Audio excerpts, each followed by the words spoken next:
So welcome everybody. What we're going to do now is give you a competitor's eye view of the course. Of course, we don't have any sheep or dogs with us now, but I'm walking out to the casting peg, which is just in front of me here, and there's a circle that the competitor stands in. So you can see straight up the ground in the middle of the high pro banners, there's a blue sign, and the sheep are getting let out just at that sign.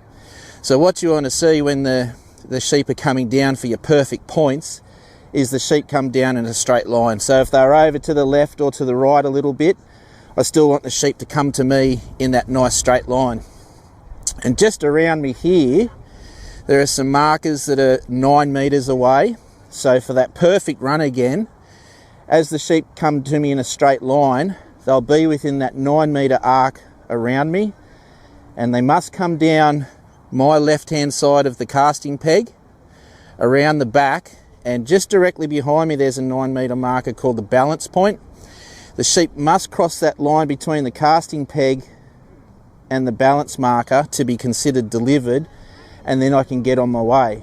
So if you imagine the sheep have come down in that nice straight line, they've come around and they're delivered. So the next thing that I want to do is get the sheep settled in a nice area on my right hand side. So as they come around behind me, I might bring my dog in a clockwise direction to hold them up, because it seems today there's a lot of weight with the sheep wanting to run back towards their mates. So let's just pretend that I've got the sheep in a nice spot on my right hand side, and the next thing that I must do as the competitor is leave the casting peg on my left. If I walk around this side of the casting peg, I'll get called back, penalised 7 points, and now I'm wasting time on my run as well.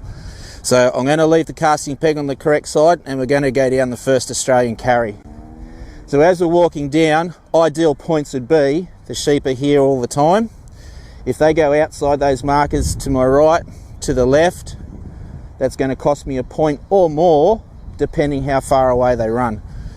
Every 9 meters they run away, that's another point. So as I'm walking, I've got to maintain a steady pace. If I stop, I'll get a point. If I slow down, I'll get pointed as well. While I'm walking down this first carry, I want the sheep within 9 meters in that great semicircle on my right, and then I'll be keeping all my points. And you can see up ahead over my shoulder, there's the gap that we're walking to. So on my left is the let out where the rest of the mob of the sheep are, and that is a bit of a draw for the sheep to run to. So depending what the sheep are doing, I may need to put my dog on the left to help block that drive for the sheep to want to go back down to their mates in the let out yard. So this first section of the course is called the Australian carry to the gap. So the sheep on my right hand side, all I'm allowed to do is give commands to my dog, and the dog has to do all the work. So now we're coming up to the gap, and just in front of me is what we call the set. It's a ring on the ground that I've got to stand in while I'm working the sheep. And so the sheep now have to go through this obstacle. And again, for perfect points, I've probably pulled the sheep up just in front of the obstacle. Just let them have a bit of a look before I start trying to force them through, because then we'll start a confrontation, potentially. So this next section we're going to go to is the first New Zealand drive section. So once the sheep go through the obstacle, I then proceed through the obstacle as well. And on the drive, the perfect drive, would like to have a triangle with the sheep in front, myself and the dog taking up a side at the rear and driving the sheep forward. So sheep have cleared the obstacle and they've gone through, so now I must walk through the gap as well. And now I get the opportunity to decide if I want to walk on the left of the course or the right of the course. I'm going to take up a left-hand position. I'm going to get my dog to hold the sheep, hold the weight on the right, because that's where that let-out yard is again, and there is a draw for the sheep to want to go back there, so the dog can cover that a lot quicker than what I can. So now we're on the drive section. We'll say the sheep are out in front. I can move around the course, left or right, if I need to. If the sheep break away to my left, bring my dog around or head the sheep to pull them up. That'll cost us a point and off course points. But let's just pretend it's a perfect run for the time being. If the sheep slow down or stop, I can stop as well. If I take a step back, it's going to be a costly error on my behalf and cost me points from the judge. So moving forward, I'm covering my side. I can use my arms, I can crouch down, I can stand up tall. We want to keep on this part of the course now. It's what we call a 15 metre course. So these markers are 15 metres apart lengthways and widthwise. So it's a 15 metre box. So what we want to do is keep the sheep within 15 metres in front of me. If they go further ahead than 15 metres, it'll cost a point. But the other thing as well is I can change my pace on this section. So if the sheep are starting to get away from me, I can catch up to the sheep as well. So moving up, a perfect run would be aiming for the middle of the corridor towards the Maltese cross. And you can see a marker just where those peewees are on the ground. That's what we want to aim for. Those three blue markers are what we call the beginning of the free work area.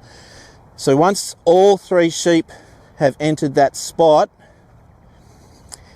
I can now enter that as well and then begin work on the obstacle. So I'm coming up to the line. One of the sheep have paused, so I'll wait for that sheep to go in. I might walk towards it to help encourage it in, or bring my dog in to get that last sheep in. Now it's in, I can step across the line and I can move anywhere within this part of this free work area marked by the blue markers. One important thing to note is the handlers can't go past this panel here. So my work area is here and the same on the other side. So the dog and myself can change sides without loss of points. So what we want the sheep to do is to enter the obstacle and go straight through and exit on the other side. And then the next part of the Maltese cross is entering from my right hand side. So the sheep have gone through, and now I'll send my dog right or left, what I think's appropriate, and bring the sheep back around to this entrance of the obstacle, because we're going to be heading down towards the bridge next. So the same applies here. I can't go past that panel. Working the sheep, helping the dog, trying to cover my side, the dog's covering their side, and enter the obstacle. The challenge with this obstacle as well, of course, is that first part we just did, the sheep can run out that side if they choose to, so the dog and I need to cover that. So I can come right up here without putting my arms over the obstacle, try and keep those sheep heading out towards the exit second half of that Maltese cross. So when the sheep exit the obstacle, we need to get on the second part of the New Zealand section. So once those sheep have crossed this line marked by these two blue and the one orange marker out to the right, the sheep have entered that next drive section, and now I can take up position as well. Before taking off, I can decide if I think I need to go to the right or to the left of the. So this part of the course is similar to what we just walked from the gap to the cross, except now that we're heading towards the bridge. So same thing again. If I need to stop, I can stop. What you want to have happen on the drive section is one of the three parts must keep moving, or I can stop my dog, I can put a little bit of weight on the sheep, or if the sheep are moving and I want to take a bit of pressure off, I can stop and stop my dog and let the sheep just walk forward quietly. So we'll just say that this drive section's been perfect, so no loss of points. Again, it's a 15 metre course, so there's 15 metre boxes coming up, and you can see the blue markers again. That's the free work line, or beginning of the free work area. So once all three sheep have entered the free work area, I'm then allowed to proceed forward into there as well. And now again, the dog and I can cross over without loss of points. If I think it's better for me to take up position on this side of the bridge, I can. Get my dog to cover their side, and we try and work the sheep up the bridge. The sheep go up the bridge. Once they complete that obstacle, that's the end of this New Zealand section, and then we're on the Australian section. So one of the important things for the competitors is that once they start walking, they can't stop. So you might see some competitors stationary at some point whilst just getting the sheep in a good position before they take off for that Australian carry. So moving on to the Australian carry up to the pen now. So it's similar to the first carry to the gap. There's a straight line in front of me that I must walk up, and for perfect points I want to carry the sheep on my right hand side. So it does pay to set your sheep up before you walk off so they're in a good position near you. So you can see walking up the hill, it's a little way to go. So 1, 2, 3, 4, 5, 6 lots of 9 metre blocks walking up to the pen. The sheep break out to the right or break out to the left, it'll cost me a point. And like we said before, depending how far they go in 9 metre blocks away from the course, it'll be another point and another point. So you can see as well, looking at the flags, there's a fair bit of wind. You might even hear a bit of the wind on the microphone. First couple of runs of the morning was a little bit more still, but once the wind picked up, the sheep just changed a little bit. And moving into this afternoon, there's a bit of cloud coming over as well over our shoulders. So it may or may not rain this afternoon, but we'll have to wait and see. So getting closer to the pen, it's the same as the gap.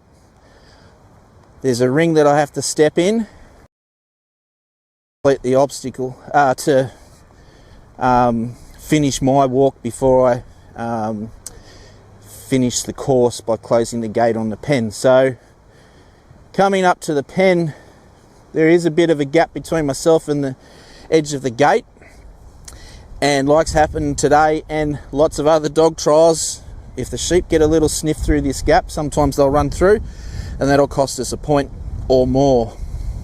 And when the sheep come to the obstacle, before I'm allowed to close the gate, where this gate closes, that imaginary line that runs across the ground, all 3 sheep have to cross that before I can close the gate. So I'll be watching the sheep, working my dog to get the sheep in over that line before I make a decision to close the gate. And you might see some competitors just pause for a moment with their dog out there holding the sheep in the pen, because they just want to know before they go to close the gate that the sheep are settled. Because once I start to close the gate, if a sheep runs out, I've only got that time that it takes me to close the gate to get that sheep back in. I can't stop walking. So the sheep are in the pen, they crossed the line, so I've decided to go. This gate has a wheel on it, so it makes it a little bit easier for the competitors to close. Got my dog covering the gap, and the trial's over. So hopefully that might give you a bit of an insight to what the competitors see.